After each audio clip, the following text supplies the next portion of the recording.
Greetings, everyone. It's 4 o'clock, so I see the last few people coming in. If you can do the sign in, get a name badge and something to eat, and we will begin. I'm Mary Nervig, and I'm the convener of our Synod's Racial Equity Ministry. And we have been doing a series of these presentations monthly, and we will continue to do these presentations. I'm so glad that all of you are here. This current series that we're doing with Stephen Marsh, I think, is really instructive and really, really important for all of us to learn to know more about.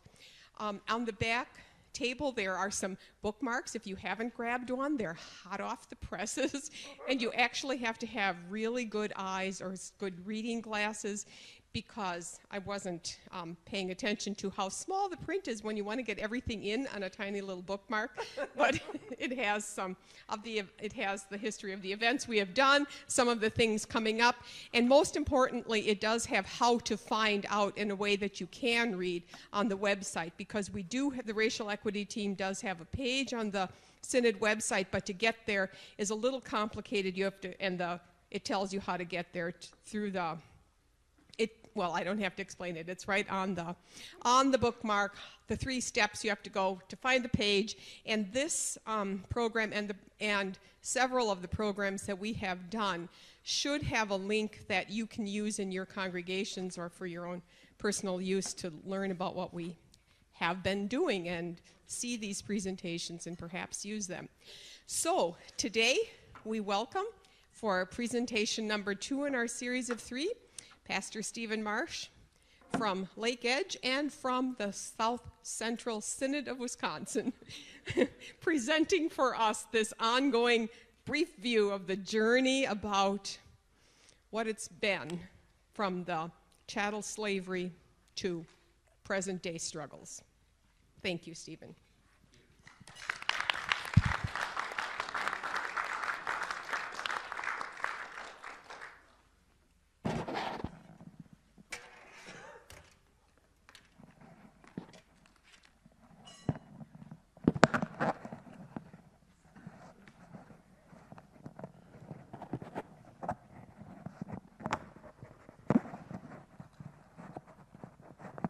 I think I have it right. All right.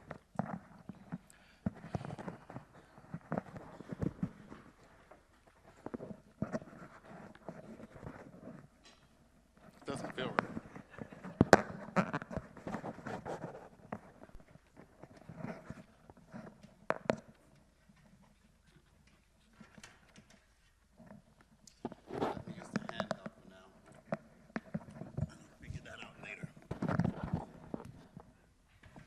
Good evening, everybody.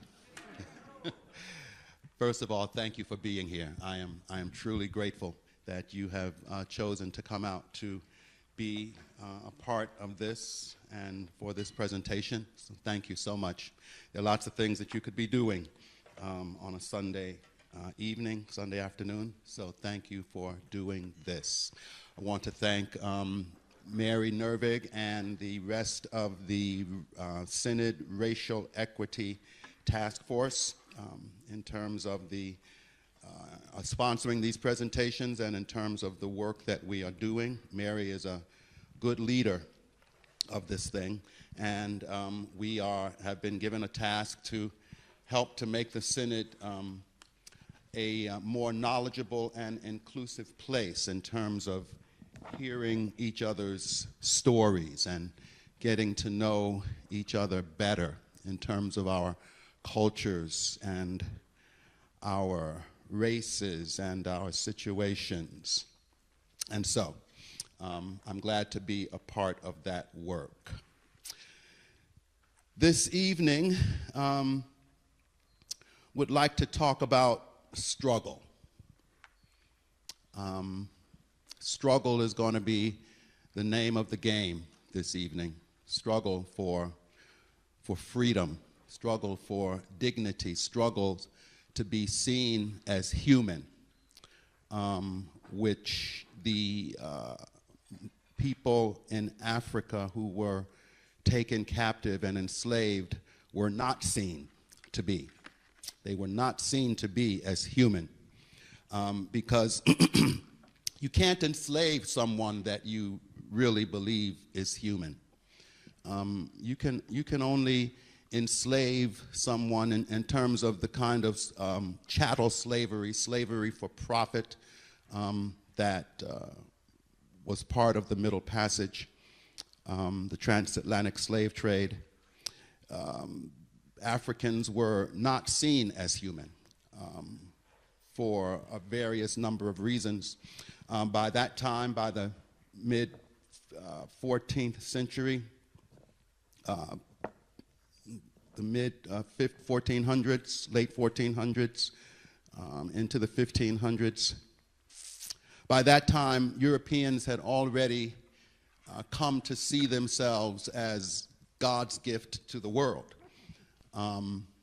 For various and sundry reasons, they felt that they were made to be superior in the world and to conquer the world with Western theology and with Western colonialism, and to make everybody know that they were the ones that God had chosen. In the theology of that time, even God was white. And so black people didn't stand a chance. So I'd like to begin where we left off last time. And for those of you who were not here, we talked about civilization in Africa before the slave ships came. And the first slave ships to come were the Portuguese slave ships in the mid-1500s, or mid-1400s, I'm sorry. And I closed last time with a couple of paragraphs from a book called There Is a River, that was written back in the 70s by Vincent Harding. And he has just such a poignant, he draws such a poignant picture, a sad picture, but a poignant picture, a powerful picture of how the transatlantic slave trade began. And I'd like to just start with that. He says, "It began at the edge of our homeland, where the verdant forests and tropical bush gave way gradually to the sandy stretches of the Guinea coast. It began at the mouths of the rivers, from that northern point where the Senegal and the Gambia pour their troubled streams into the waters around Cape Verde, down the thousands of miles of coastline to the place where the mighty river Congo breaks out into the ocean. On these shores, near the mouths of these rivers, we first saw the ships." Brian, if you could put up the first slide, please. "There was no way to know it then, but their crews of men and boys came from many ports and many paths to find the shores of Africa. They sailed from Amsterdam and Lisbon, from Nantes and La Rochelle, from Bristol and London, from Newport and Boston, on ships with strange names. They came to us on ships called Brotherhood and ships called John the Baptist, on ships called Justice and Integrity, on ships called the Gift of God, and on ships called Liberty. They even came on the good ship Jesus. But by the time our weary lines of chained and mourning travelers saw the vessels riding on the coastal waves, there could be but one name, one meaning, and that was captivity. Thus it was on the edges of our continent where some of us gulped down handfuls of sand in a last effort to hold the reality of the land. It was there that the long struggle for black freedom began."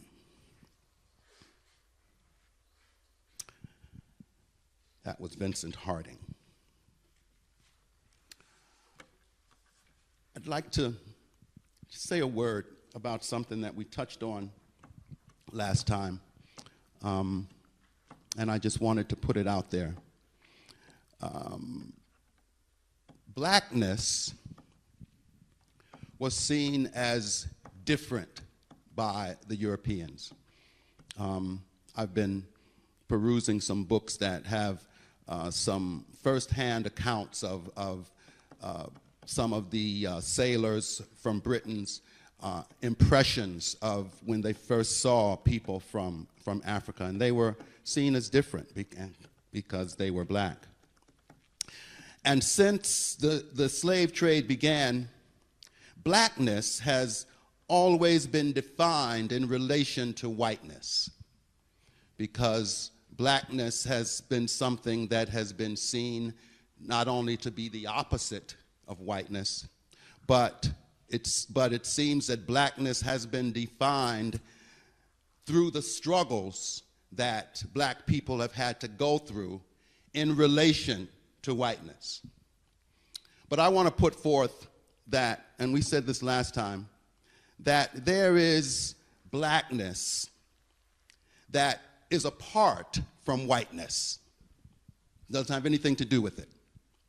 Just like there is whiteness that is apart from blackness. Now, they have been juxtaposed, and that's where we seem to have gotten our definitions.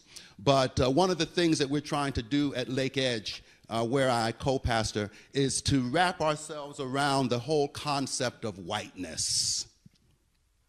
And not only in terms of the footprint that it has had in the world, but in terms of what it means culturally to be white, to be of European descent, not in relation to other people of the world that have been treated badly by that whiteness, but just on its own. And so we're trying to do that and becoming aware that there is, even though we're going to be talking about blackness in relation to struggle against whiteness, there's blackness that has nothing to do with whiteness, and there's whiteness that has nothing to do with blackness. And when we find that out, when we get to the center of that, I think that we're going to have taken a big step forward in terms of us truly coming together, not in ways that are juxtaposed to each other, but in ways that humanly blend with each other. Because we've been seen in opposition way too much. Okay, I just wanted to say that. The Spirit was telling me to not wait with that. So, the Atlantic slave trade, it shaped a new way of conquering other people and a new way of defining what it meant to be human. And that definition was given by people of European descent who considered themselves to be fully human, while people of African descent in particular were seen to be subhuman. And so, last time we took our journey on eagle's wings. This time we're going to take our journey down a river.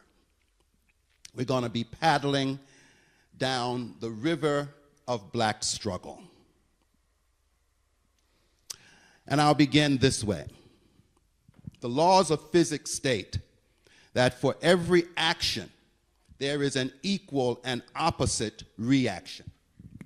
In the annals of history, the action of capture and enslavement by the Europeans led to the reaction of struggle and resistance by Africans.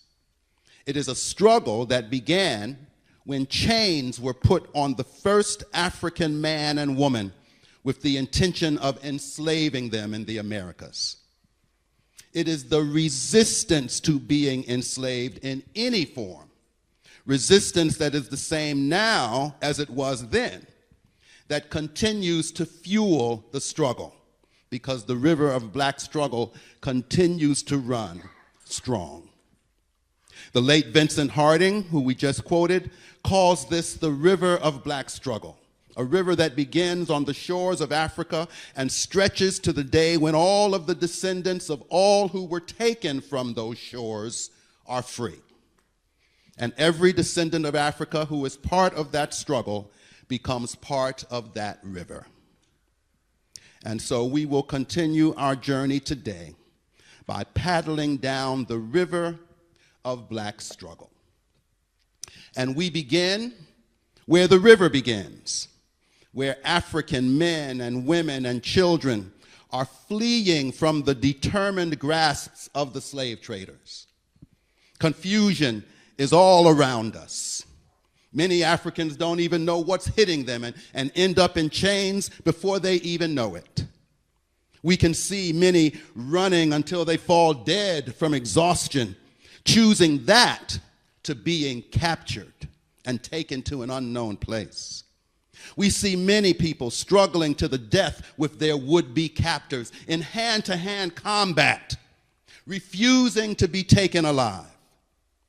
The slave traders have weapons that are far superior to the Africans, but in many cases, even those weapons are no match for the superior will and desire to be free on the part of my African ancestors. The desire to be free is a strong desire. We see, quite ironically, that the struggle for African American freedom begins with the struggle of African ancestors not to be captured and brought to the Americas. We see Africans struggling against their chains and their captors as they are herded into crudely built holding pens on the African shores of the Atlantic. We see them struggling as they are led from those same holding pens to the holds of the slave ships, packed like sardines in a can for a journey that in some cases will take many months and thousands of miles. Some of the captured Africans are finding ways to drown themselves in the ocean rather than to board those ships that mean a strange captivity in some strange land. There are other Africans who are finding ways to escape their chains once they get on the ships and are jumping overboard before the ships even set sail. There are lots of bones down at the bottom of the Atlantic Ocean. Even on the journey, the struggle continues. Many diaries and logs of ships' captains testify to how careful they had to be when they brought the captured Africans on deck to feed and to water and to exercise them. There was many an attempt by my ancestors to overthrow their captors and to take over the ships and to sail them back to Africa. A few of those attempts were successful. More frequent, however, were captured Africans jumping overboard to certain death in the freedom of the sea rather than to die in captivity. There's a song that says, "Before I be a slave, I'll be buried in my grave and go home to my Lord to be free." Jumping into the ocean was like being buried in your grave. Still more frequent were failed mutinies where many Africans were whipped and shot and lashed to the outside of the ship to be eaten alive by sharks or in some other gruesome way made an example of to discourage similar ideas of escape. But those ideas of escape were never discouraged. Although many of the Africans who shared the same holds of the same ships could not speak each other's tribal language, they found ways to communicate with each other, to plot mutinies and escapes. They found ways to let each other know that they were willing to be part of the river of black struggle, even if it meant jumping into the ocean of certain death. They also found ways to show the confidence of their faith to each other. Faith in a supreme God, something that we talked about last time. It's a hallmark of African religions. By whatever name this God was called in their respective tribe. And faith in this God's ways and means of justice. And so no matter where this present journey took them, they believed that their God would be there on the other side. I'd like to share with you now a part of my journal that was written in December of 2016 when the Doctor of Ministry class that I am part of went to Ghana. And we went to Ghana specifically to be in touch with the places where our ancestors were taken from, and how they were taken, and why they were taken, and what happened on the African side of the Atlantic. And so I'm going to read a couple of pages of my journal, and then I'm going to show some of the slides so that we won't be distracted. So first, I want you to listen, and then I will show you the places that I've talked about.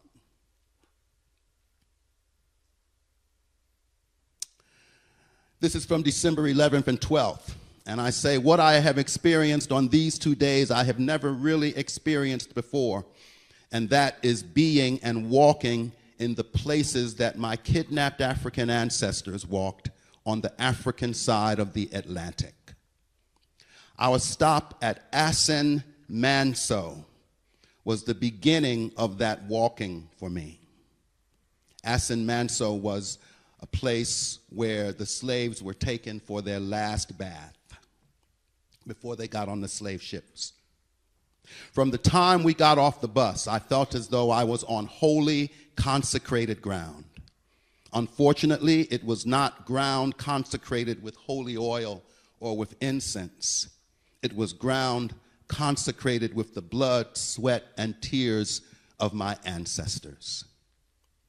The murals on the outside walls drew me to them as they depicted the capture, torture, branding, selling, and other abuses that my kidnapped African ancestors endured. We heard how they were marched from inland, chained together, given only the minimum of food and water so that they would be too weak to fight and resist. They were being led to Ancestral for their preparation to be shipped to the Americas. Some of them had been walked for hundreds of miles already. We walked the trail that they walked once they arrived at Ancestral. The feeling I had was sadness as I imagined them chained together, exhausted, falling down, crying, calling on whatever their particular name for God was, or their particular deities. The walk down the trail was silent as I listened for the presence and the voices of my ancestors. We arrived at a clearing, and there 2 rivers came together, and I could hear and see the rushing waters, and my eyes went to the arch that had been placed on the shore of the river, an arch that said, "Last Bath." Indeed, my ancestors had been marched to this place for what would be the last bath for many of them. Still chained together, they were led into the river. I imagined some of them hitting the water. Oh, water is such a sacred element in African spirituality. Hitting the water, still wondering what was happening to them. Some trying to drown themselves so that this ordeal could be over. Our guide on this day, a very passionate man whose presence I truly appreciated, said that on the opposite banks of the river, you would not have to dig far down to reach the bones of many who had died there and were buried or just left there. So many were half dead from the long, torturous walk that they had already taken. This was perhaps the most solemn place I had ever visited. We were invited to take our shoes off and wade into the river. That was a holy moment for me. As I stepped into that river, I shuddered at the thoughts of what happened there. and the sacredness of the water. And I wanted to immerse my whole self into it, even though I can't swim. Instead, I took handfuls of the water and threw it to the sky and let it fall on me and whoever or wherever else it landed on. It was my way of pouring libations in that water as I prayed and as my heart broke and as I felt the presence of so many spirits. And then Abena, one of the members of our group, broke out in a wailing song called Echoes. And that took me to my deepest moments there. The echoes of my suffering ancestors, calling out in their pain, bouncing off the water and the trees and the brush, wailing various forms of the question, why, God, why? What have I done, God? What can I do to receive deliverance from this unspeakable horror that I am experiencing? What is this all about? Oh, it really just messed me up. That's not the word I used in my journal, but that's the word I'll use now. I didn't want to come out of the water. I was the last one out. Something else that was very real and renewed the reality of the spirit world for me. From the time that we went into the water until the time we got out, there was thunder. It wasn't there before, and it wasn't there after. But while we were in the water, there was thunder from the sky. We had not long before learned about the Yoruba god Shango, the Yoruba god of thunder and fire and justice. Shango was present, perhaps reminding us that we were not just there to get wet and to remember, but we were there to be set on fire and to use our voices and gifts and privilege to seek justice around the world. We were also reminded that we were able to walk out of that water as free people, quite unlike the ancestors we were remembering and venerating. Another thing that connected with me was the reinterred bones of two ancestors, one of who was exhumed from what has become the African burial ground in New York City. I was pastoring in New York City when that burial ground was discovered and was privileged to pour libations on that ground in my pastoral past, which had been brought to the present for me at that moment. And then the next day, on Monday, we went to the Elmina and Cape Coast castles. They call them castles, they're dungeons. Elmina is the oldest European structure of any substance built on African soil, built by the Portuguese in the 1480s. My ancestors were marched another 100 miles from Assen Manso to these dungeons built for trade, eventually trade in human flesh. I was able to enter the dungeons where my ancestors were packed in like cattle, once again given minimal food and water to keep them weak enough to not resist. I was able to enter the condemned cells where those who refused to stop fighting for their freedom were put, and no one who was put there came out alive, which was the whole point. I saw the scratches on the wall and on the floor of that condemned cell where my ancestors went stark raving mad and tried to scratch their way out with their chains. I was able to stand in the courtyard, surrounded by the dungeons my female ancestors were locked in, and look up at the balcony where the governor was allowed to choose which one he was going to rape that night. I saw the place where they bathed her, the stairs they led her up, and the governor's bedroom where he raped them one by one, then threw them back. I saw the cannonball that my ancestral mothers who wouldn't stop fighting were chained to and often left to die.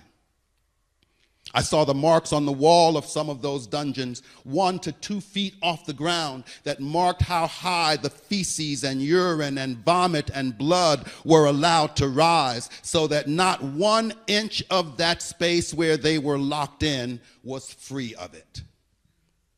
I saw the dungeon that was right below the Anglican church that had an African pastor who led worship for the white people, while the stench and the hollers of my ancestors and his brothers and sisters too was clearly smelled and heard while they purported to worship the God of justice. I went through the narrow door of no return in both castles, where my enslaved and chained ancestors went through one by one, some of them never to be seen alive again.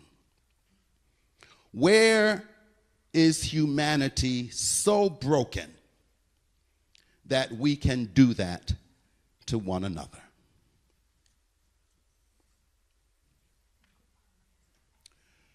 If you can hit the slides, please.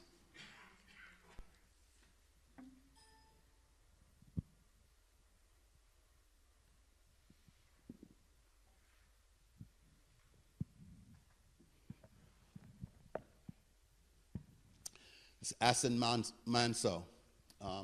That is the reception facility that was dedicated in that place in 2004.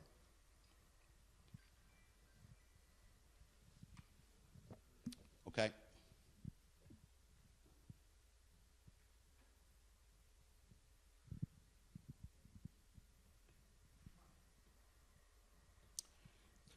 The place where Asin Manso is now has been renamed, well, the Ancestral River Park. Not renamed, but for those who come to see what it's all about, they call it Ancestral River Park. And the little the guy who's right there, that's the guide that I was talking about. That was just so passionate and so full of the history. Okay, Brian. These are this is some of the murals that were there, built, that were on the wall before you got to the river. This is a mural that depicts the battle for freedom as whites and Africans were fighting on the African shore, Brian. This depicts the capture of slaves. Am I standing in anyone's way? No. This depicts the capture of slaves, Brian. The journey of the captives. They were taken from inland and marched more than 100 miles. I mean, it took us a while to get there on the bus. And so they were walking a long way. Okay, Brian. This is the arch that is the entrance to the river that is the last bath. Brian. This is part of the way there that we walked through, close to where the river meets. And this is a part of the brush that was there that I just thought was poignant. Brian? A mural of them being in the last bath, in that river, in the two rivers that come together, being washed. And then afterwards, they were oiled down for the journey. Brian, this is the journey, a mural of the journey into the ship. Brian, I'm sure many have seen a picture similar to this. This is just one of the ways that they were packed in like sardines, and you can imagine that a whole lot of them did not make it. And that's why they packed them in like that. A lot of them were not expected to make it, but they wanted enough to make it to the Americas so that they could make some kind of profit.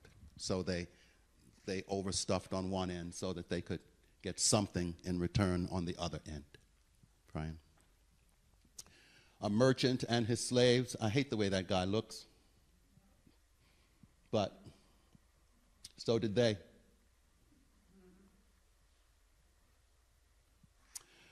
And then to the auction block. Man on the auction block with his chains hanging.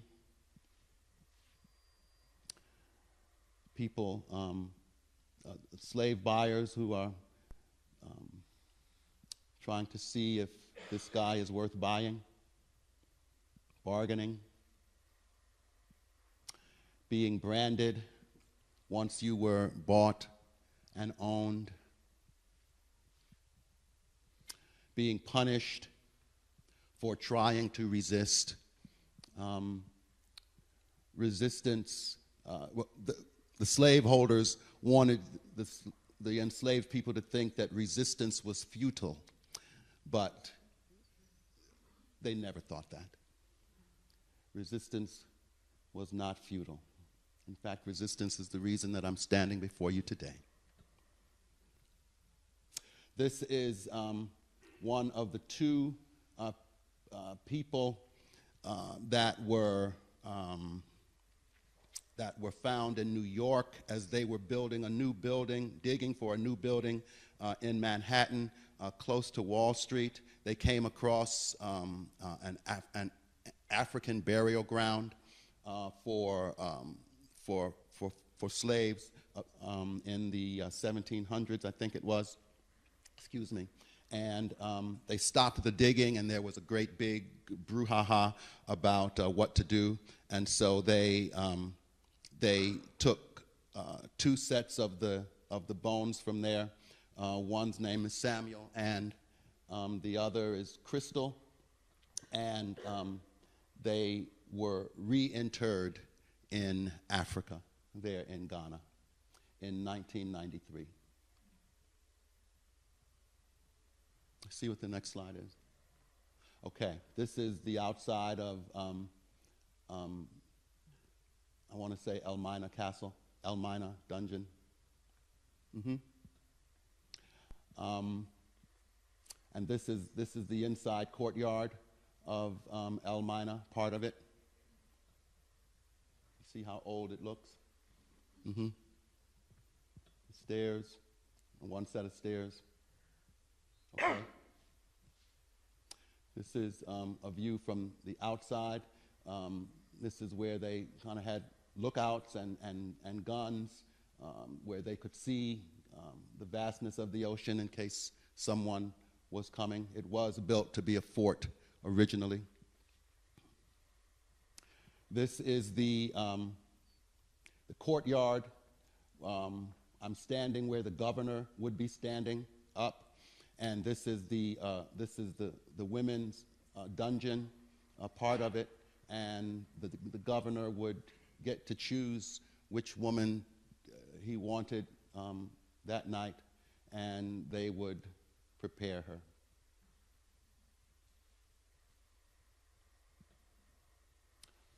Another view from looking up from the courtyard.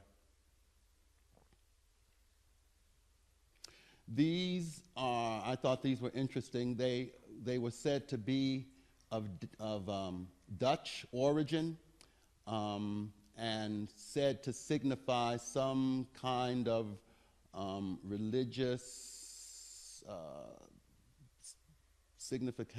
having some kind of religious significance.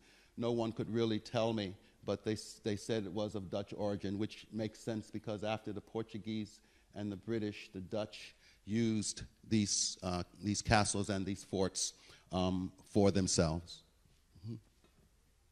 This is a view of the courtyard from inside one of the cells.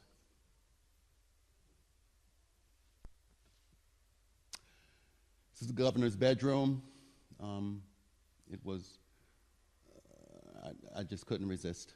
And this is the governor's bedroom there, where so many atrocities took place against African women. This is the cannonball that women who refused to not struggle, they got chained to this ball and were often left there until they were dead, in the full presence of everyone else, so that everyone could see and get the message that you are not to resist. This is a well that's there in the courtyard that many people got dropped into.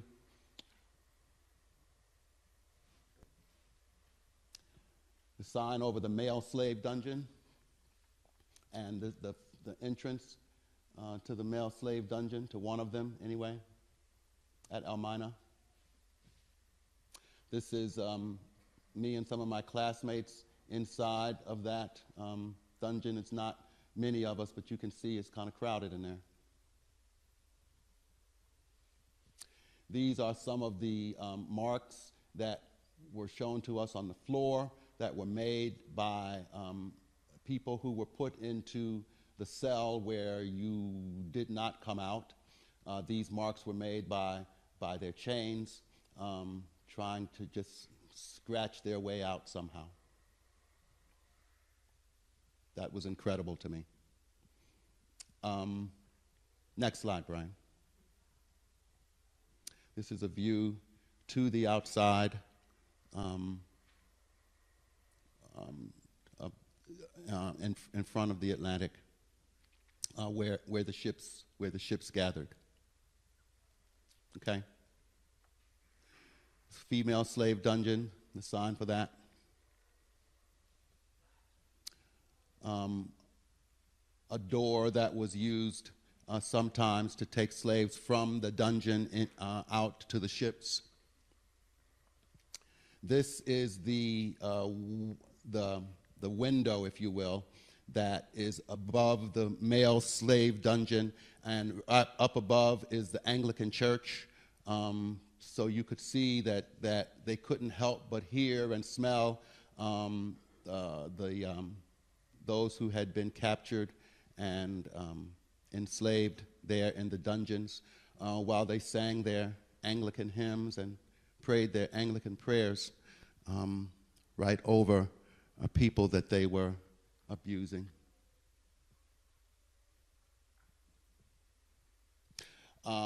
This is one of the, they had rooms that they kept people in, and this was one of the rooms where where they kept people, and the feces and vomit and blood were 1 to 2 feet off the ground. This is the entrance to one of the dungeons. It was an eerie decline. Mm-hmm. And this is the sign over the door of no return, and this is the door of no return. Right? This door was opened, and you didn't come back out to the ocean.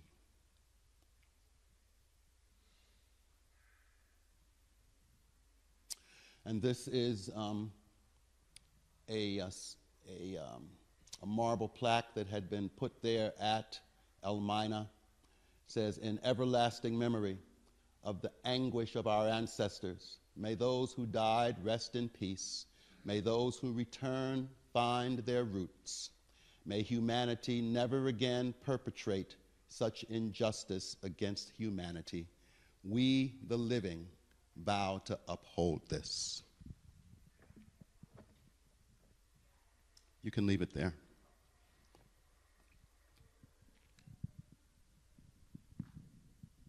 Any comments so far?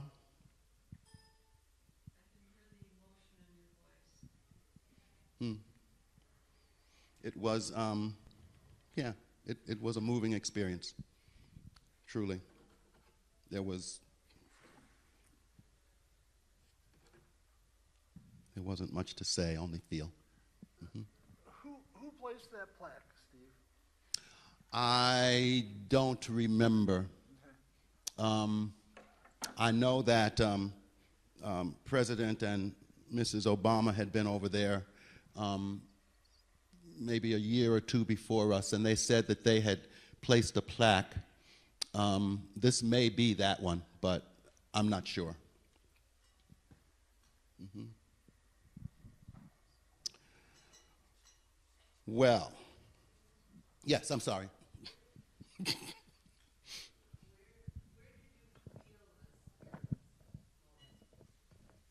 In the dungeon. Yeah, in the dungeons. Even have a picture. One of these pictures, you can't see it, but it has orbs. It has those orbs in it that I learned in New Orleans meant the presence of spirits. I felt it the most there in the dungeon. It was impossible, I think, not to feel it. As I went from room to room in those dungeons, all I could do was just stand against the wall and just imagine what it was like and just pray and call on the spirits. Unmistakably there. That's where I felt it the most. Mm-hmm. Yes, ma'am. When I hear you talking, Steve, I feel that I have on 2 occasions been able to see the Sidler Castle in Senegal. And the first time, it isn't as elaborate. Okay. I've been to Senegal, and the castle is not as elaborate. It's not the same kind of, I think, that one in Ghana is. But, yeah, the depth of seeing that, and there the door of the dungeons, which were so grim, where the women and the children and the men were kept. And then the door there, it's a narrow passage, goes directly to the ocean. There's no way you can see that and be the same. I agree. Thank you. It's important to mention, too, that not one European country nor the United States has ever officially apologized for the transatlantic slave trade. Not one European country, and not the country that we live in, has apologized for the African slave trade. No. No. Well, some of the African chiefs have apologized for their complicity in selling their brothers and sisters into slavery. African chiefs have gotten together and apologized, but no European country has apologized. No perpetrator of the transatlantic slave trade has apologized for it. That's hard to hear. That's really hard to hear. We talk about crimes against humanity, and we in the 19th century, 20th century, we had the Holocaust, certainly a crime against humanity. But the African slave trade was never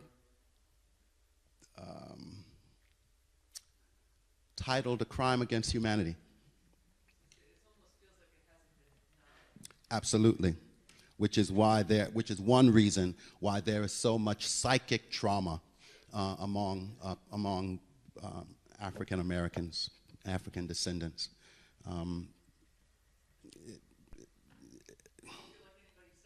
Absolutely. No one's acknowledging. There are no reparations. There's no investment in the countries that were raped. There's nothing. And so that's in part why people in this country and other countries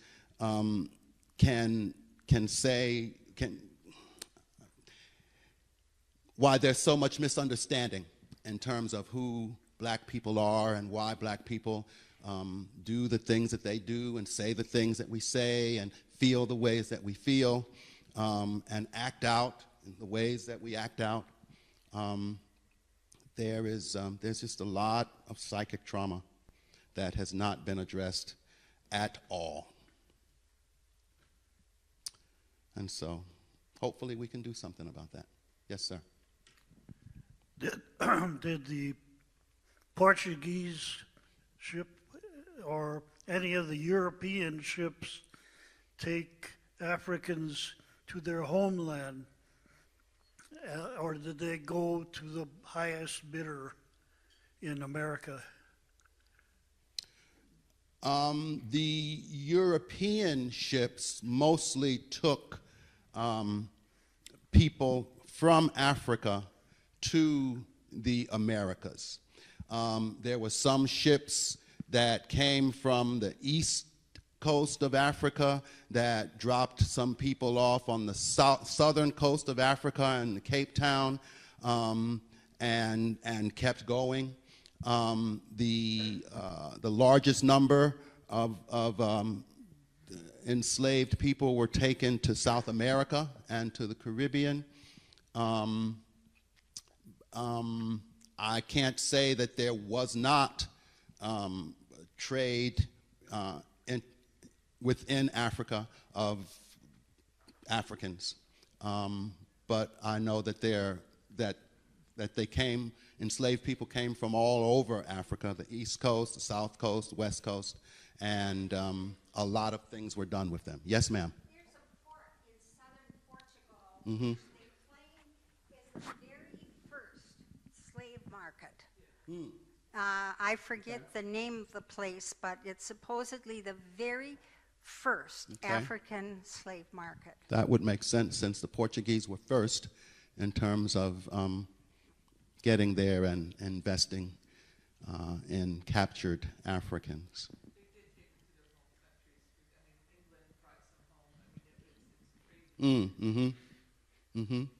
Yeah.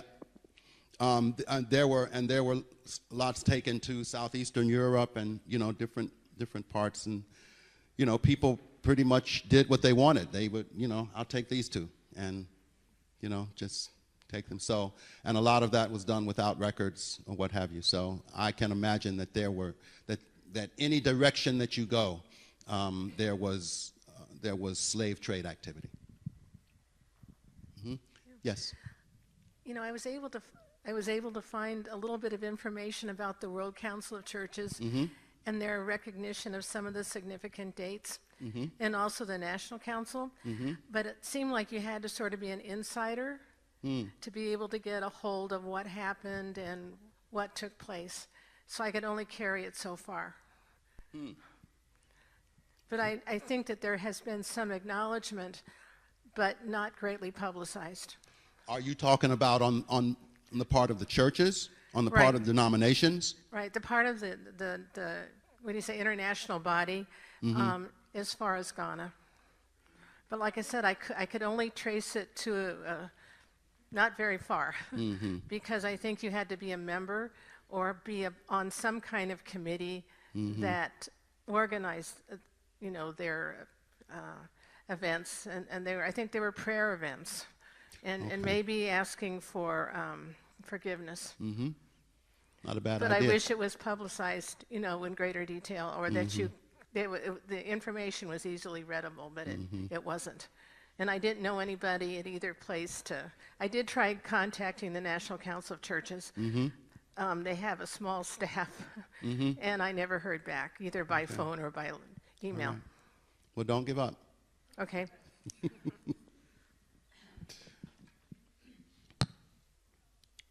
All right. Let's talk a little bit about the Caribbean connection.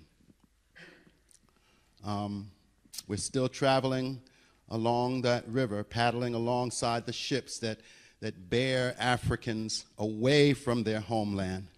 And as we paddle along those ships, we notice how many of those ships are heading for the warm waters of South America and the Caribbean islands. By far the largest number of kidnapped Africans were taken to those two areas of the world. Brazil, in the largest number. Cuba received a huge number of enslaved people. Britain got into the enslaved market, and a lot of the people that they captured went to Jamaica or to Barbados. The French ended up becoming involved in the slave trade, which is how many Africans ended up on islands such as Martinique and Guadeloupe and Haiti and other islands claimed at that time by French influence. The Dutch and the Danish entered the slave market, transporting captured Africans to their Caribbean colonies that are now the Netherlands, Antilles, and the U.S. Virgin Islands. The British slave ships also brought millions of our African ancestors to the southeastern shores of North America during this time, where a country, eventually to be called the United States of America, was in the process of being forcibly taken from its native inhabitants and being reclaimed by European refugees. That country would eventually be built on the backs of captured Africans who were forced into slavery there. There is no doubt, however, that most of the captured Africans were forced into slavery in South America and the Caribbean, which was also in the process of being built on their backs. And so, as we can see, whether it was to work in the sugarcane fields of the Caribbean or the coffee fields of South America or the cotton fields of the Deep South, Africans were forcibly uprooted from their homeland, transplanted to new places, and given a hard bondage. In those new places and in that hard bondage, Africans ended up molding new cultures for themselves, combining Africanisms from their past with the circumstances of their present. In each place, that new culture was molded a little bit differently, but it was always testimony to the adaptability of the descendants of Africa. It was also testimony to the character of the descendants of Africa, because no matter the place or the circumstance, captured Africans could always be counted on to put up a fight for their freedom. I heard once someone told me that as they were in school, that they were always taught that there was not a lot of resistance in terms of slavery, that the slaves were pretty passive, and that there just wasn't a whole lot of struggle. Did anybody get taught like that? No? Okay. I was hoping it was an anomaly. But you got taught like that, Mary?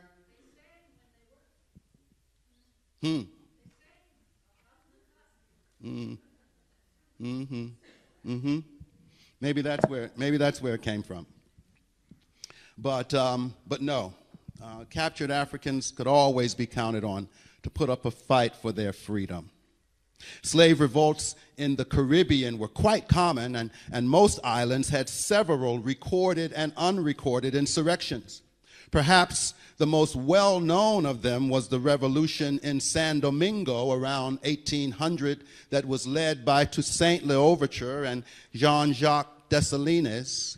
This successful revolt led not only to the independence of San Domingo, which was renamed Haiti by the people, but also led to the inspiration for other Africans all over the Americas who were engaged in fights for their own freedom, even while they endured a hard bondage and an unjust situation.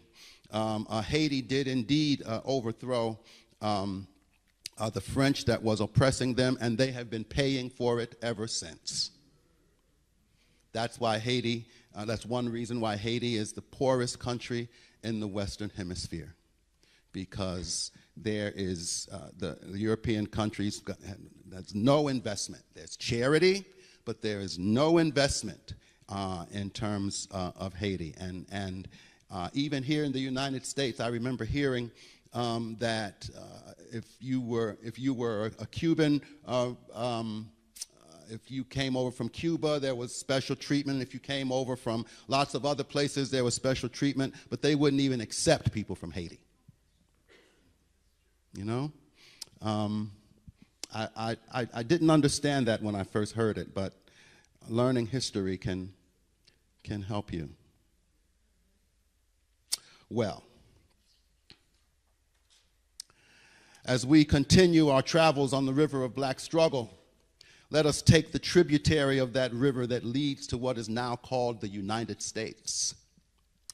From the mid-1500s, and particularly starting in 1619, when the first Africans were brought to the mainland. In the mid-1500s, they were brought to the islands of Georgia.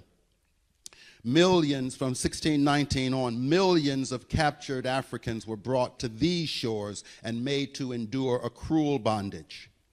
Part of the cruelty of that bondage had to do with the systematic stripping away and denigrating of the customs and cultures, religions, and languages of Africa.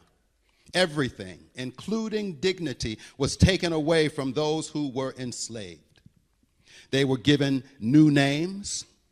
They were made to work from dawn to darkness. Families were separated and sold, treated like property, which in effect they were. They had no rights that anyone was duty bound to respect. The Supreme Court said that in the Dred Scott decision. They were whipped and beaten, raped and castrated, hung and burned, sold and bought, used and left, disregarded and disrespected. As the Negro spiritual says, they were buked and they were scorned. Now, how do we lament that? Before there can be any forward movement in terms of reconciliation, there has to first be some lament. There has to be some grieving, not only on the part of those that it was done to, but particularly also on the part of those who perpetrated it. I mean, that's part of the whiteness piece that we need to wrap ourselves around. What is it that would make people do that in the first place? But then, what will it take for lament to happen, for grieving to happen, for our emotions and intentions to just really get all inside this thing, so that you can't help but feel it, and you can't help but do something about it. It can't just sit there, which is what it's been. There needs to be some kind of lament, and the church needs to lead in that. The church needs to take the lead in lamenting this human tragedy that has not even been acknowledged or certainly not apologized for by any of the countries that perpetrated it. And there are Christians in all of those countries. Yes, ma'am. I was wondering, have any of the religious leaders, like, for example, the Pope, a Pope, have any of them apologized or mentioned? I'm not quite sure. Mm-hmm. Because many of, well, this was the time before the Reformation, so there was these Europeans, they were all Catholic, and then there was the missionaries they sent. So just wondering. Does anybody know? Not as far as I know. Yeah. Yeah. That's even more of a shame. That's more of a shame than the countries not doing it. That's even more of a shame. And as we sit together as the church, we need to lament that.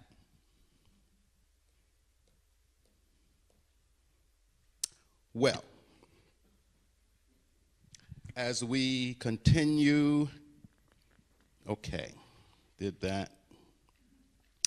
Okay, just like my African ancestors on the Caribbean islands and in South America, my African ancestors here in the United States tried to wage battle with slavery and its perpetrators at every opportunity. No sooner had boatloads of captured Africans arrived in the cotton-saturated colonies of the South than reports went out that many Africans had banded together in different areas, had armed themselves, and were creating escape routes for others. Armed bands of angry enslaved blacks willing to die for their freedom was a constant threat to white slave owners and plantations. It's interesting to note, and we were talking about this at Lake Edge this morning. It's interesting to note that Africans and Native Americans often joined together in battles against the common enemy of European oppression. Say amen. Amen. Abused Africans would ally themselves with anyone they believed was fighting the same cause of freedom. That can be a lesson for us in ecumenical and interfaith partnerships, as long as we have the same goals. Well, as we continue to paddle further down the river, we can see the beginnings of the African American religious tradition taking shape, spurred by quite an ironic twist of developments, because we see slave owners trying to tame those that they have enslaved by introducing them to a weak and watered down version of Christianity. This version emphasized the slaves obey your master motif from the Pauline epistles. My African American ancestors, who you recall, have always believed in a supreme God of creation and justice, had no trouble seeing the Jesus of Christianity as the personification of justice and freedom in the name of the supreme creator God. We are going to talk more about that in the third installment of this, as we talk about the spiritual ways that Africans and African descendants have kept themselves above water. But for now, it is important for us to see that ever since African Americans took Jesus as their Savior and their liberator, the black church has also been part of the river of struggle. We can see on the banks of that river of struggle the hope and the release and the fearlessness that are imparted in what was called the hush harbor meetings on the old slave plantations. They'd go down by the riverside, and down by the water or out into the woods for their religious meetings. For a time, it was illegal for the slaves to gather by themselves for worship, because Massa wouldn't let them do that. They knew that if they got together, that they were liable to plot something. And so it was illegal for the slaves to gather by themselves for worship. For a while, it was illegal for them to have a black pastor preaching to them. They had, in the beginning, white pastors preaching to them, preaching that slaves obey your master stuff. But when they met at these secret religious meetings, the spirit of freedom was spread, belief in justice was spread, and faith in Jesus as the bringer of freedom and justice was also spread. Now, these meetings are part of what is called the invisible institution in terms of in terms of the church, in terms of religious meetings of African people. The invisible institution, the beginnings of African American communal life. They called it the invisible institution because they didn't want to be seen. Our enslaved ancestors met when and where they could, sometimes even making a room in the bushes with wet blankets stretched across trees or bushes to muffle the sound of their shouts and of their singing. I even heard that when somebody wanted to shout, there was a big pail of water there. When somebody wanted to shout, they just shouted into the water, and the water would absorb their shout so the massa wouldn't hear. There was prayer at these meetings, there was praise, there was preaching, there was testimony. At these meetings, the fires of freedom were stoked not only for spiritual liberation, but also for physical liberation. People take a lot of risks for their liberation, be it physical or spiritual or what have you. The supreme God that had always been present with African people brought Jesus into their frame of reference through the slave owners, no less. How about that for a paradox? It reminds me of what Joseph said in Genesis chapter 50. And he said to his brothers, they meant it for evil, but God used it for good. How about that? Now, through the faith and the inspiration nurtured by many of those religious meetings from the invisible institution, escapes were planned and revolts were talked about and insurrections took place. Just a few examples. There was a man named Gabriel Prosser, and he had two brothers, Solomon and Martin, and they were inspired through the faith from the invisible institution to plan a major black revolt in Virginia in 1800. Those plans failed, in part due to betrayal by informers, but even at their executions, the faith of the Prosser boys made them unflinching, even in death. In the 1820s, Denmark Vesey used the spirit of resistance and struggle lodged deeply in the black communal religious life to plan a major revolt in South Carolina. His plans failed, again due in part to betrayal by an informer. And then you had people like Harriet Tubman and Sojourner Truth, who were doing the Underground Railroad, getting people from here to there and to freedom. And you had preachers, women preachers even, like Jarena Lee, who was the first African Methodist Episcopal ordained woman preacher. And Julia Foote followed her not long after that. In Virginia, there was a slave named Nat Turner. Y'all heard of Nat Turner? Who was raised in a religious family and was prompted by religious visions to step into the river of black struggle. He led a slave revolt that was so fierce in its intensity that it scared white people half to death. David Walker, a North Carolina-born and God-inspired preacher, spoke, wrote, and fought passionately for justice and freedom for African Americans in the name of Jesus Christ. All of these freedom fighters stepped into the river of black struggle in the early 1800s in the southern part of the United States.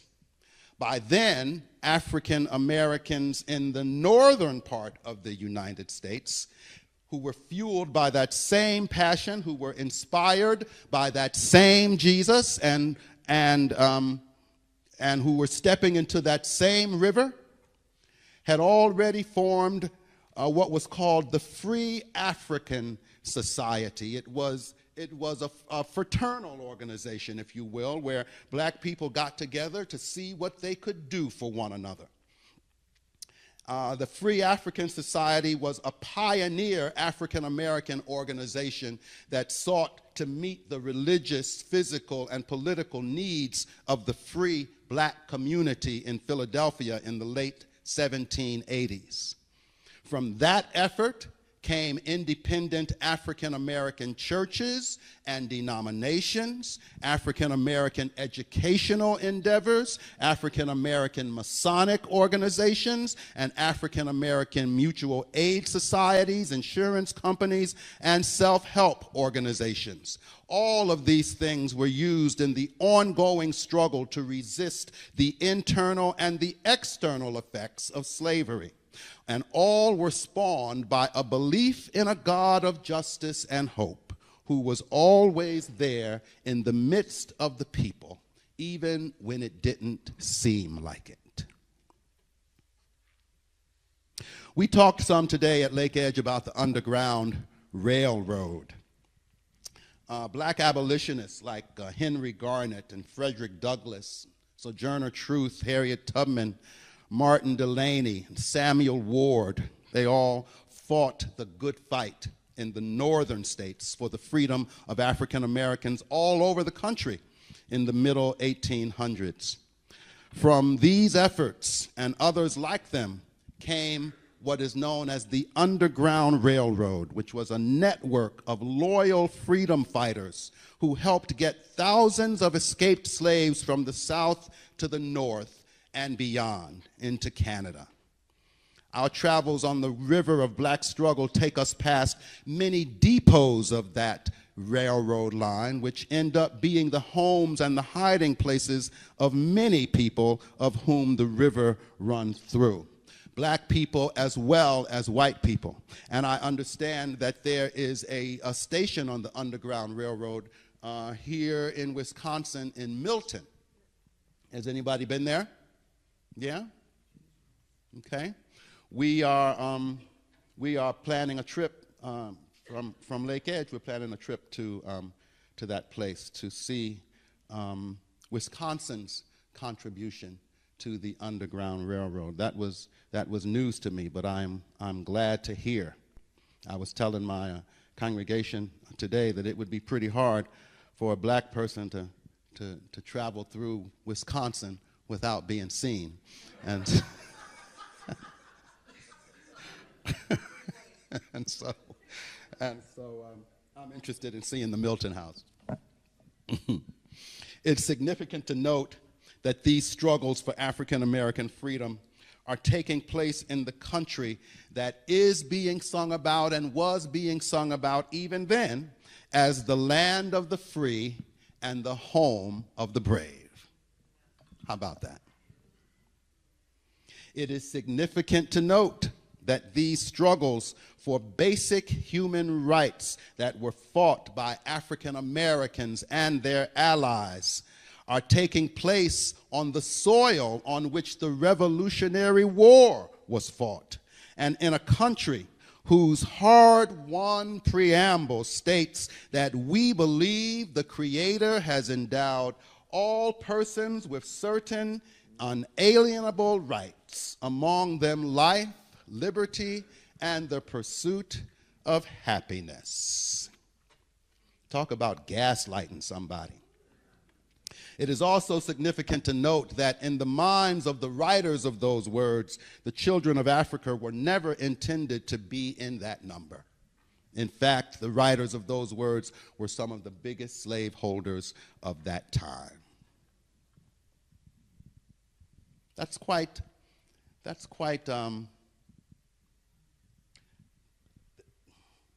don't know how you do that, you know? Because they still didn't believe that black people were fully human. Okay. That's why Thank you. Thank you. Yeah. people wrote Keep forgetting. those things to do it, to make it justified in their own religion. Yep. Thank you. Every now and then, even I need to be reminded. How could they do that? They just didn't see anybody as human, unless you were European. It also shows the complexity of human nature and the hypocrisy. It's all do it. Yeah. On one hand, Yes. and on the other hand, we'll go to work wherever else and behave in a manner that is in absolute juxtaposition to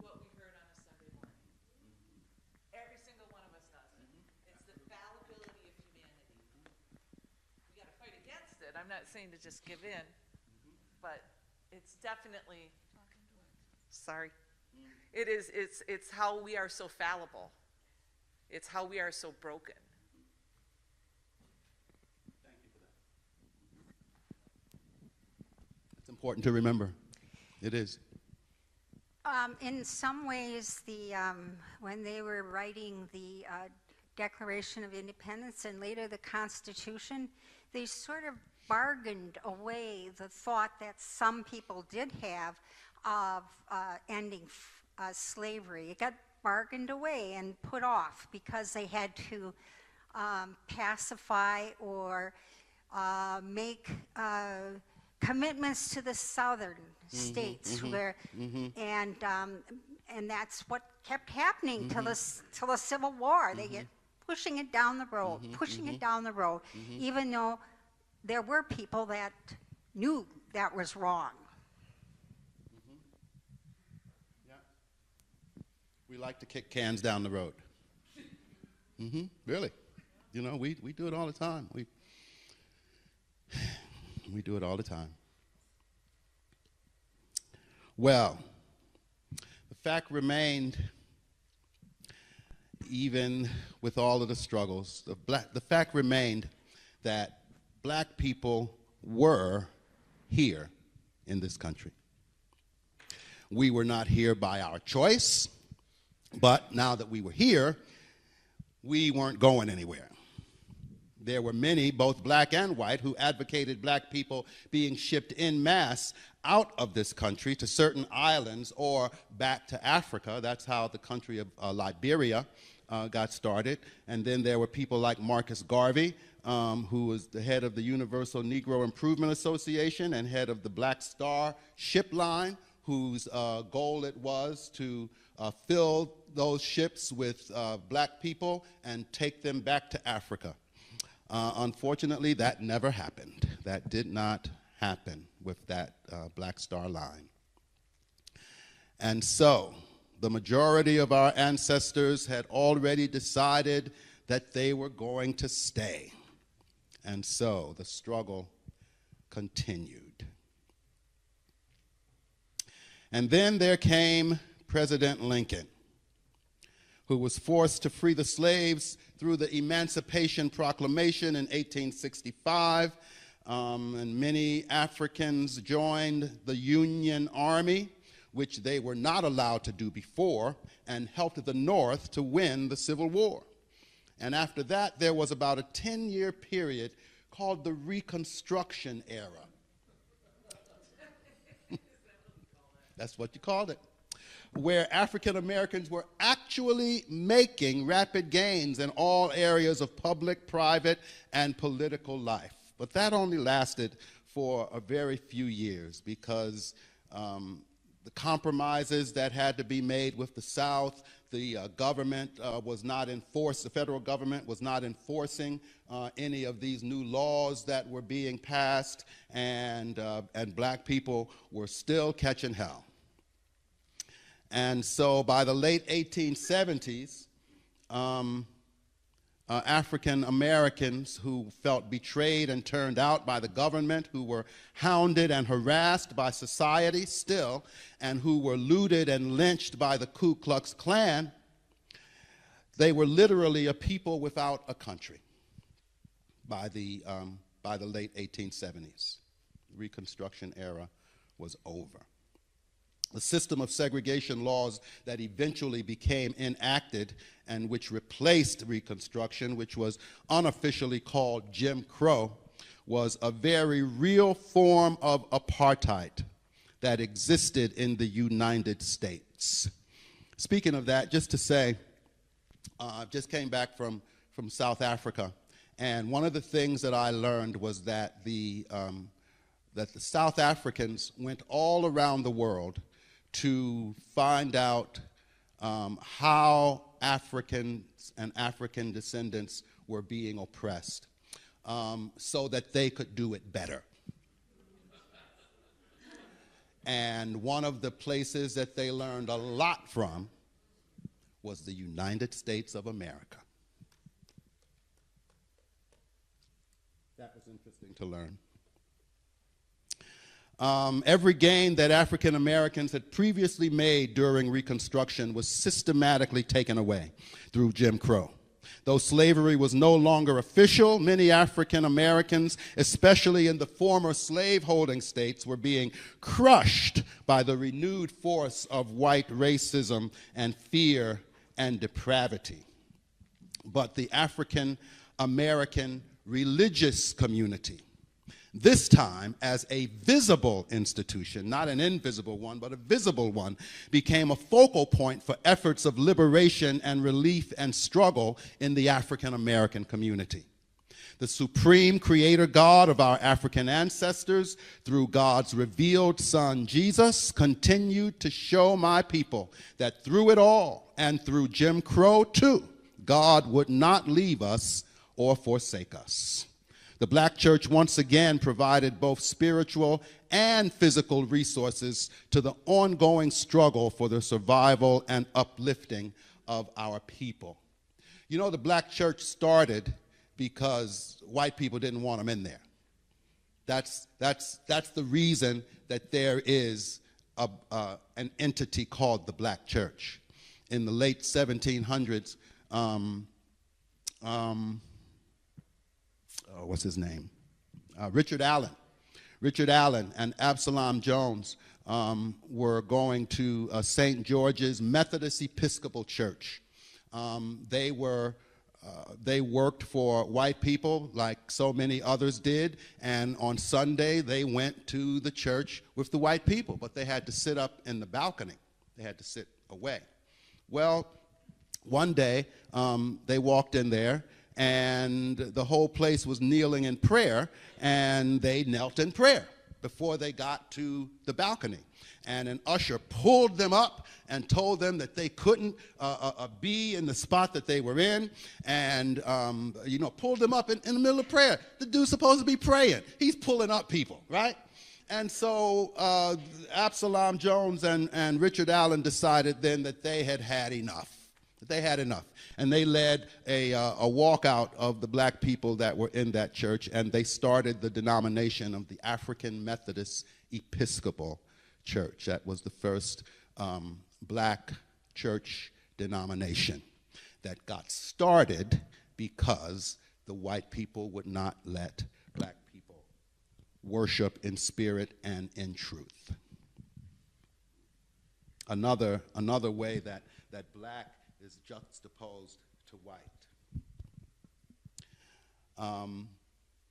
And then there was the formation of black colleges and other educational and trade institutions that was also instrumental in helping our ancestors over what's called the rough side of the mountain during this time. These schools produced then and continue to produce today strong waves of educated African Americans that are helping to carry the struggles of our people to many different fronts.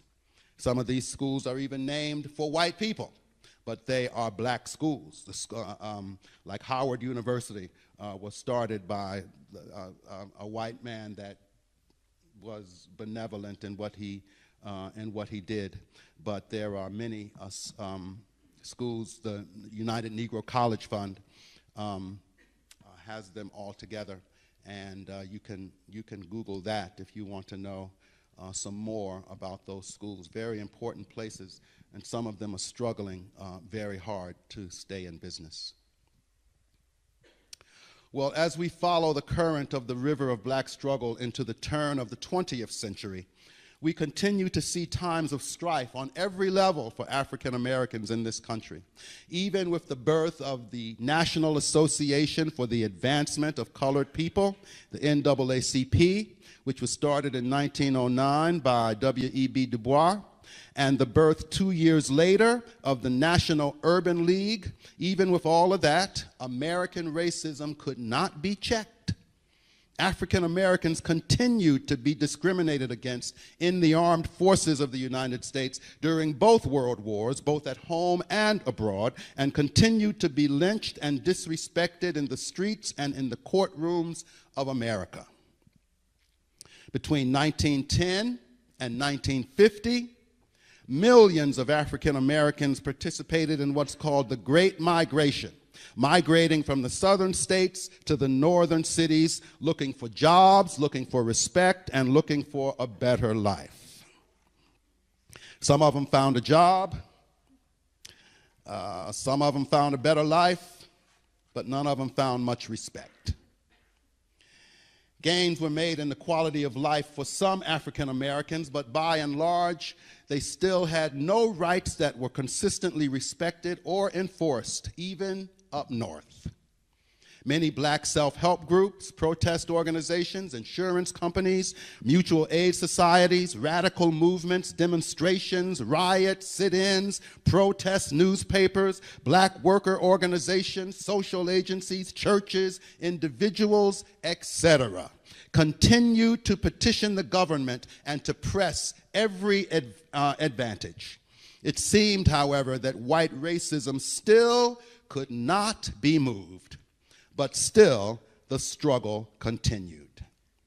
It continued through people like Adam Clayton Powell, who was one of the first black people in the House of Representatives, and A. Philip Randolph, a union organizer, through W.E.B. Du Bois, an intellectual and a freedom fighter, and Thurgood Marshall, the first black judge on the Supreme Court, through Ida B. Wells, who held up the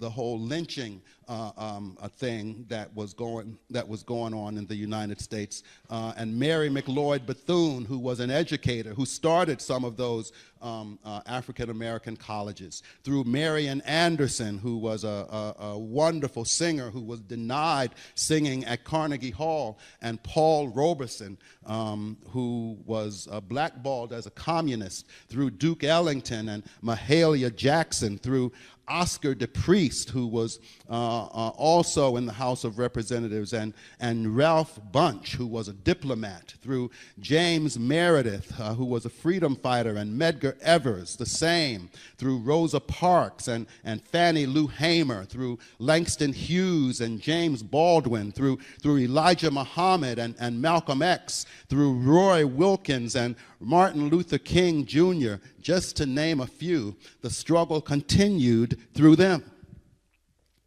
The struggle continued through the Montgomery bus boycott of 1955, through the civil rights confrontations in Birmingham and Selma, through civil disobedience, disturbance, and rioting in every major city of this country in the 1960s, through the March on Washington in 1963 and the Poor People's Campaign in 1968. It continued through Black Power, through the Black students, and through the Black Panthers. It continued through the assassination of Martin King and the resultant mood of anger and despair that followed. It continued through college campuses and the halls of justice, through black elected officials and black presidential candidates like Jesse Jackson, and even through the recent years of Republican neglect of the underclass in the 1980s, just to name a few. The struggle for freedom, equality, and opportunity will continue to continue. It will continue through you, and it will continue through me, and it will continue through those who care about human dignity. It will continue through those who care about reconciliation. It will continue through those who care about God's word and God's will and God's kingdom. It will continue. It will continue to go on. And so there are people who believe that the struggles are over and that the battles are won. You think I'm kidding? No, I know they exist. Yeah, oh yeah, oh yeah, oh. And, but nothing could be further from the truth, as we all in this room know. And such a complacent attitude will only get us further behind. The history and the effects of race relations and racism in this country are entrenched and deeply seated issues. So it is foolish to dismiss it as a problem of our past. one only has to look at recent incidents of black men and women being mistreated to realize that our past and our present are very intertwined. So we continue to struggle.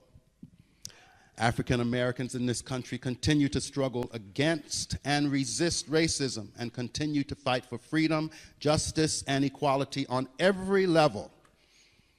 It's the same struggle that has been being engaged since before we arrived here, trying to resist the grasp of the slave traders on the shores of our homeland over 400 years ago.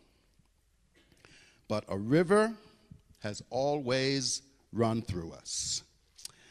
And even now, and especially now, the struggle continues to continue.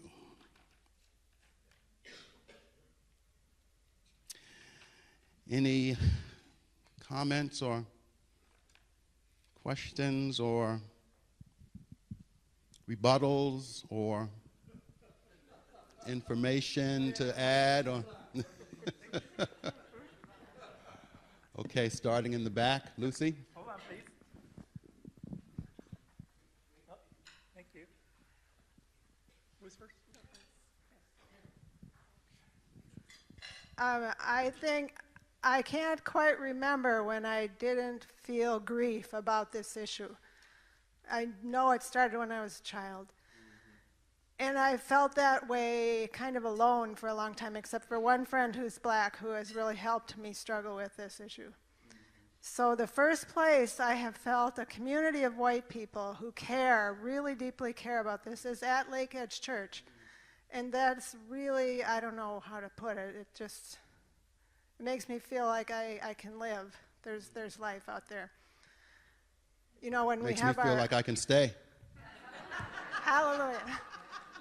When we have our adult education sessions where we're studying black history, where we're talking about this, that's before the second service. And I go through that, and then I go upstairs to church, and I just feel like the one flows right into the other. I feel like there's a spiritual nurture going on in there. And if the church, if churches are going to lead a movement for grieving and whatever you want to call it, apologizing or Lamenting.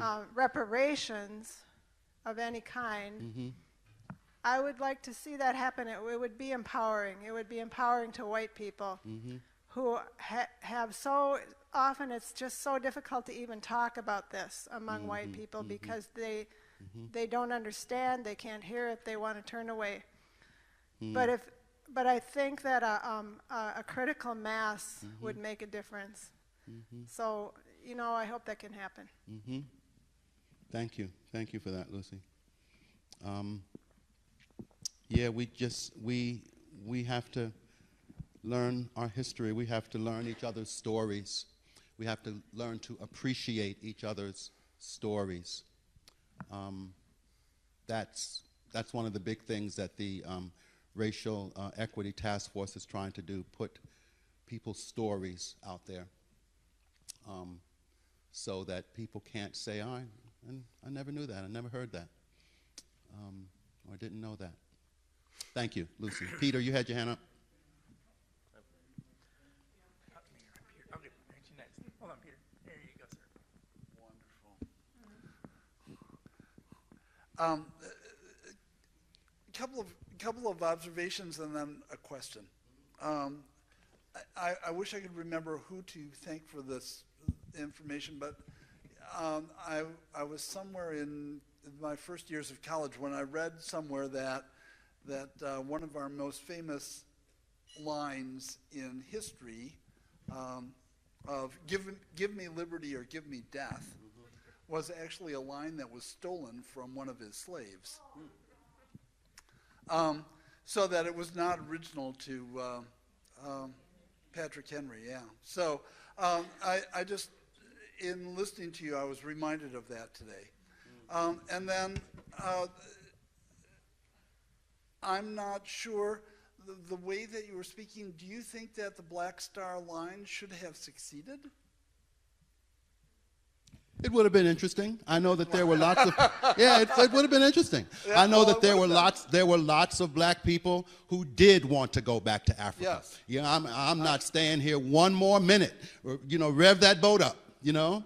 And so, yeah, I kind of wish that I could read in history that succeeded and that they took boatloads, shiploads of people back to Africa, their motherland, and they returned. I think that the African continent would have benefited in terms of knowing more about the history and the stories of people that were taken from the continent. I've been to places in Africa where African people don't even believe the story of slavery because they were never taught it by any of the missionaries or anything like that. And so, you know, I'll never forget this guy looking at me like I was crazy, like I was pulling his leg. I was serious as a heart attack, and he thought I was kidding.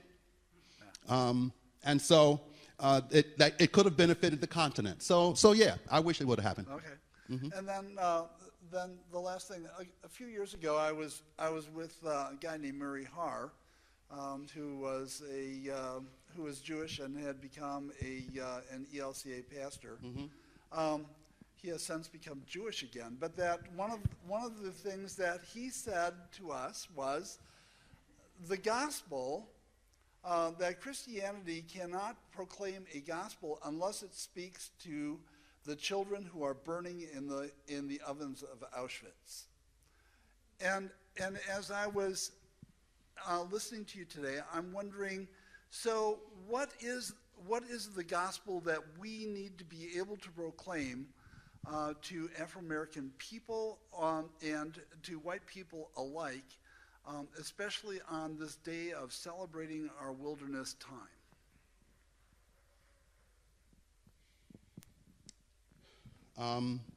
The first part of that gospel needs to start with the concept of the Imago Dei, which is God being the parent of us all, God making humanity in God's own image, all of humanity, no matter what shape or size or color. In fact, I think we were talking the other day, I think that God made diversity to pretty the place up, you know? I mean, diversity is great. Who wants to be all the same? And so, you know, but we've taken what God meant as a gift and we have used it in some destructive ways. But that right there would be the bedrock, that God made us all in God's own image. And the second part of that for me is that the gospel that Jesus came to proclaim was a gospel of love, not just for certain people, but for all people. And so that, just to answer your question, those would be some important parts of that gospel of reconciliation, the ways that we were reconciled to God, and how our ministry is to be reconciled to one another. That would be part of it too. I want to thank you for everything you've said to us this afternoon. Thank you. This isn't the first time I've heard many of these as facts, and in fact, I've spent hours doing that. Good. But it's the first time that I've felt it with a passion and a deep sort of sense of whatever, remorse. I think what you are calling all of us to recognize. The question really is then, what do we do with that? Because most of us have not been active racists most of our life. We've gone about our business doing what we thought were useful things, prospering, et cetera, completely unaware and separate from the experience of the people that you're talking about. And if anything, you know, our society has steadily gotten worse in respects to being able to unite around anything. And the divisions in the country at the moment are as strong or stronger than they've ever been since the Civil War. So I'd like you to give us a hopeful method. And I think you've already spoken of it. It's the method that we take as our faith. But then how do we carry that with us every day, all the time, and do things with it? Well, first thing I want to say is thank you for being here, and the passion that you feel, the feelings, the emotions that you feel in this particular rehearsing of those facts is the reason why it is so important for us to hear each other's stories, to be in each other's presence as those stories are being told, because there are some nonverbal things that get transported with those stories that can really make the difference in terms of understanding them. So I'm glad that those facts took you to a deeper place today. In answer to your main question, we're trying to figure that out at Lake Edge.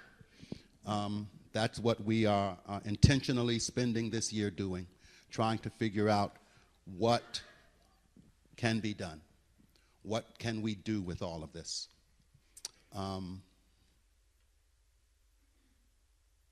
I don't have an answer for that.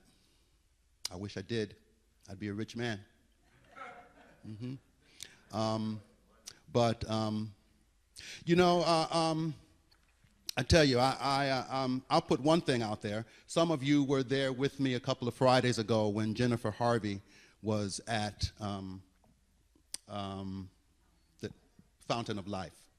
And I thought that her premise was very interesting. Basically, her premise is that reconciliation, we're just talking ourselves to death, okay? Talking in circles. If we really want to make some headway here, we need to be talking about reparations. We need to be talking about using some of the resources that were built by African Americans, by slaves in this country, and they need to be invested, reinvested in some viable solutions and projects, and that it needs to be material. You know, that it needs to be something that we can see, that it needs to be something that that's going to cost us something. I think that is that's something that can move us forward. I know people hate to hear that. Even in the room there, that where Jennifer Harvey was, there were people that weren't buying it. But I thought she made a very good point. Talk is cheap. After a certain point, talk is cheap. You can't even apologize. I mean, let's start with an apology. In terms of country and church and denominations. So that's one thing to consider. Let's get physical with this thing. If we really want to be reconciled, let's start with reparations. We saw it as the other way around. Got to start with reconciliation before you get. No, that ain't working. Let's try something else. That's what I throw out there.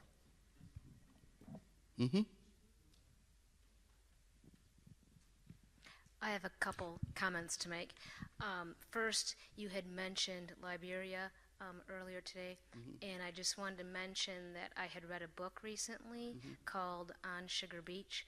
I don't know if anybody's heard about it, but it's really interesting.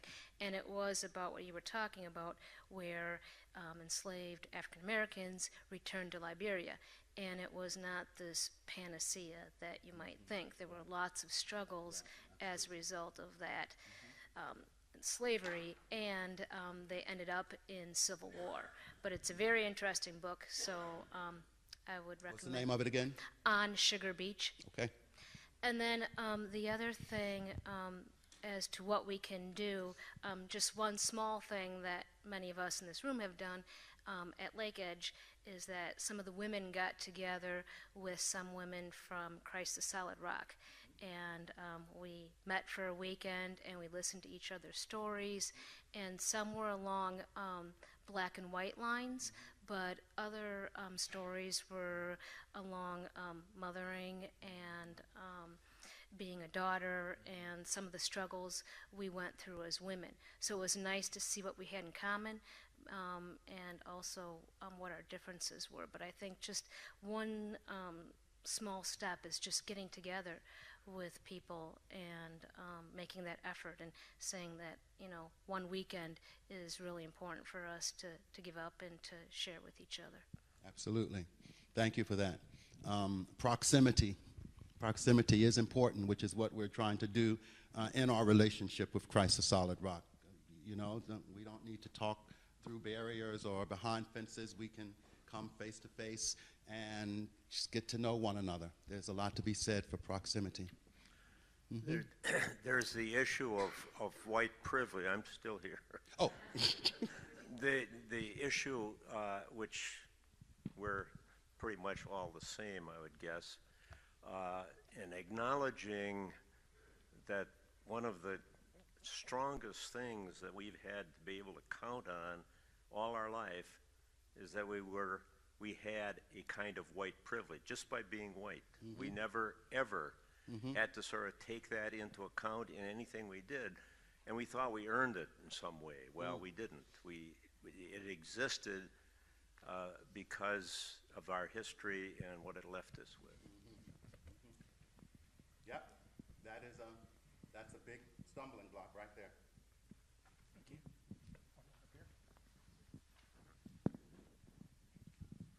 you. I think before anything can be done, we need to acknowledge. You said it, acknowledgement is at the root of this. How can we make reparations if we don't acknowledge the damage that was done? And part of that for me is repentance, changing the direction. I'm looking for happiness. Being a white supremacist does not make anyone happy, even though they think it does. And we do this in such subtle ways. It really hurts me that I do it, but it really begins with acknowledging the depth. And I think you explained it very well. So thank you for that. Thank you for being here. My mother grew up during when Martin Luther King was out there, and of course she was raised by very bigoted parents, like so many. My mother was born in 1926, so she had me much later in life. And I remember her always telling me it's very difficult to unlearn what you learn. It's like we would all be thin if we hadn't been taught bad eating habits. I mean, you know, if we could just overcome that, so we'd all be thin, right? So she used to tell me how Martin Luther King, what she appreciated so much about him is he gave very specific examples of how she could change and start to begin the steps to overcome what she had been taught. She didn't want to be that way, but it's also very difficult to just unlearn everything you've been taught as a child. You can want it badly, but the truth of the matter is it seeps in. So, you know, I think even nowadays, if we were given specific steps of what's being asked of us and how can we help, what would you want us to do, a lot of people, I think, would respond. It's just right now, it's like nobody really knows what's being asked of them. Because I don't know what turning my whiteness down means. I'm sorry. Do you know what I mean? I just don't know what that means. Understand. Okay. I do. I understand you. Was that too blunt? No. Okay. But I'm with you. And there have been lots of people, even at Lake Edge, who have said, you know, Pastor, what should we do? You know, and again, we're trying to work that out. One thing to do is to first of all become aware of it, and I know at Lake Edge we've been reading this book called Waking Up White that was written by this woman who wanted to know the same thing after she became enlightened as to how African Americans were being treated, and the history that just never crossed her house. And so that's a good book to read. It can help you to ask a lot of questions, give you some answers to some things, and keep your thinking going. There was... I have the microphone. Oh. Hi, it's right here. Okay. Whoever has the mic wins. Okay, so I can probably find this answer out for myself, and I might someday, but I'm wondering what the racial mix is at Lake Edge. That's my first question. I have a second one.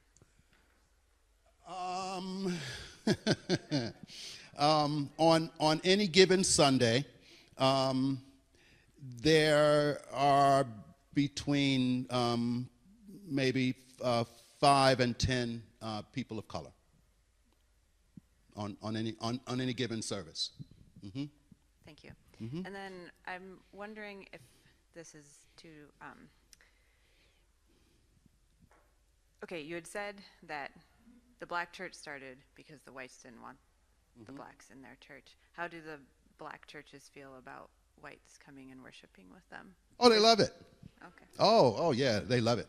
You walk into Christ the Solid Rock sometimes. They will welcome you with open arms.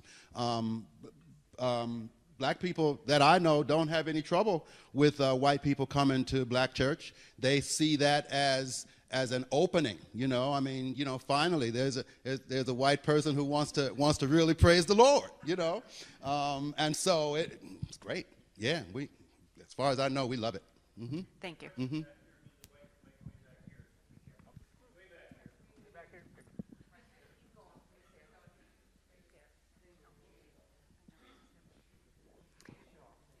Just thinking about what you were saying about reparations going a bit farther than reconciliation, and the fact that we just need to get physical. I'm not sure I can express this very well because it just came to me actually very recently, but just thinking about the step of if just each person took responsibility for one other person.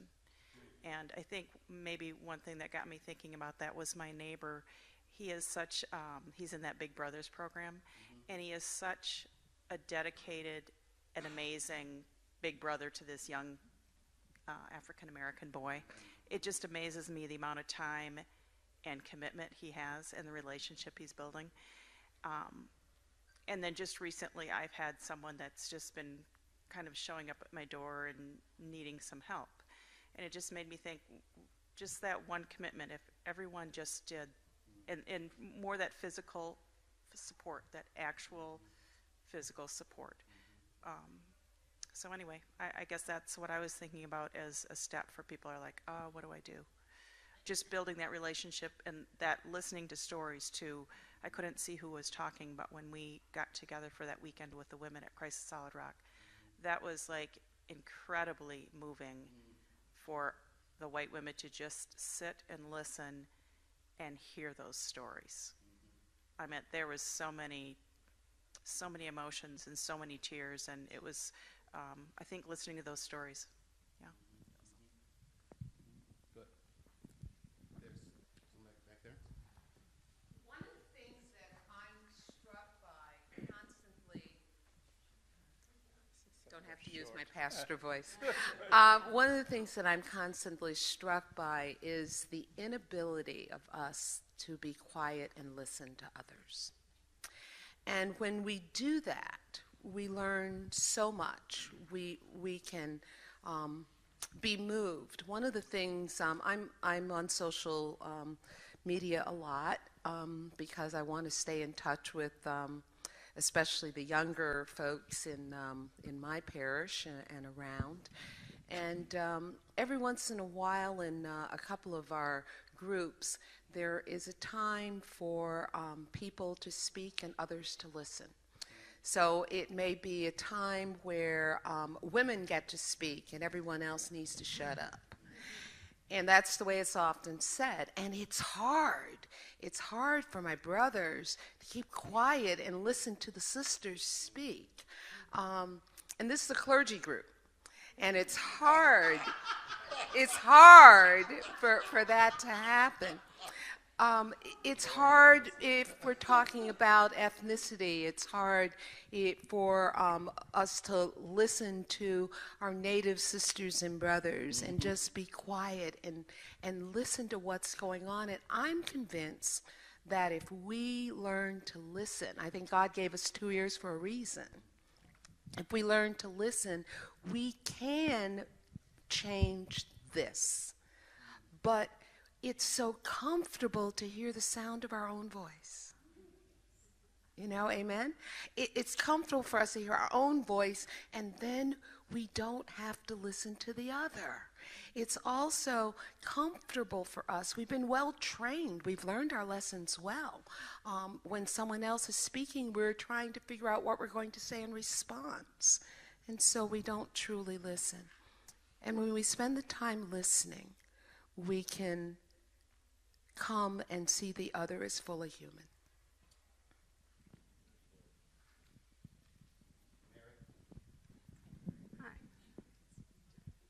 Last question.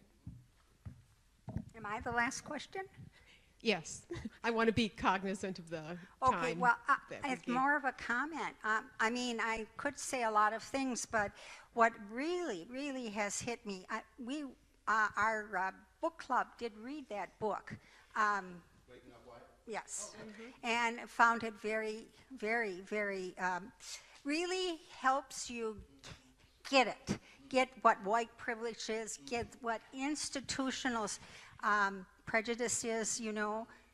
But what I did hear that really, really intrigued me is when you talked about apparently having a joint retreat with some ladies from Christ the Solid Rock. Different. Solid Rock Baptist Church. Yeah. Oh, that would be so cool. Is there a way to maybe think about doing that?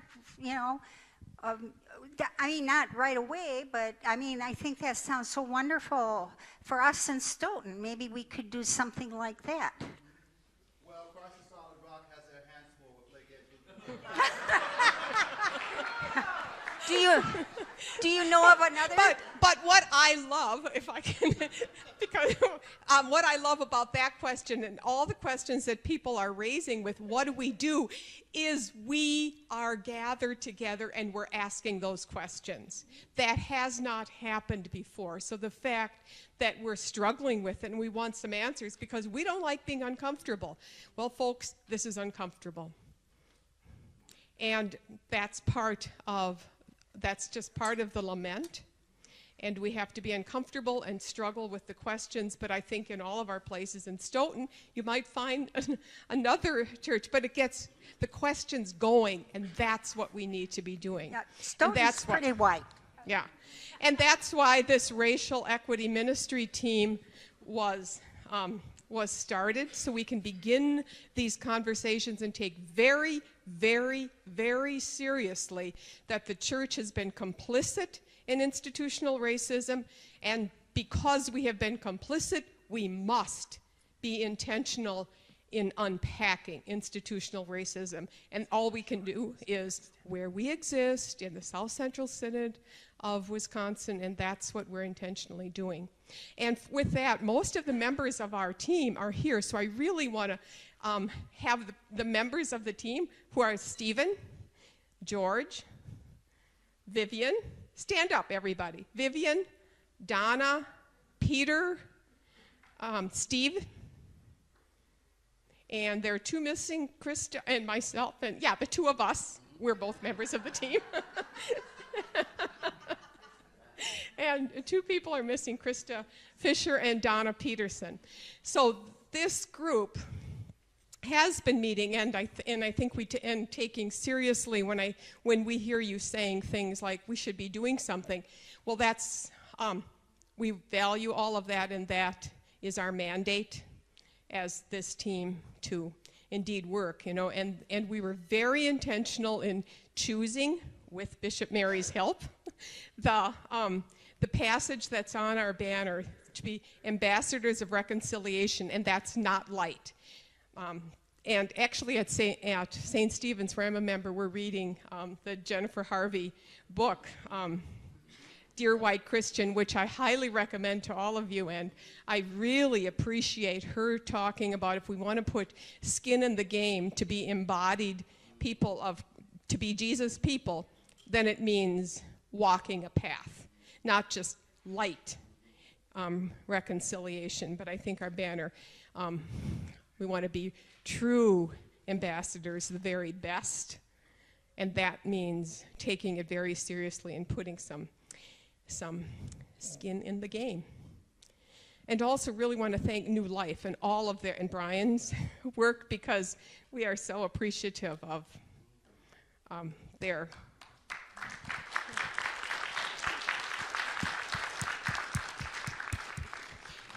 So there's one question here. I just wanted to say that I think all of us have been moved, and it's really important that we do something. Start somewhere, jump in and do something. Read a book, work in one of your church's ministries that help people who need help, and be an informed citizen and vote for people in all levels of government, including next Tuesday when we have a primary. Vote for people who are going to be working for people. And I think that will help to bring the kingdom. Yeah. I forgot the bibliography, the reading the book. I didn't bring the bibliography sheet, but you can go, if you grab one of those bookmarks, it does have how to get to the our racial equity ministry team, and you can find a bibliography posted there.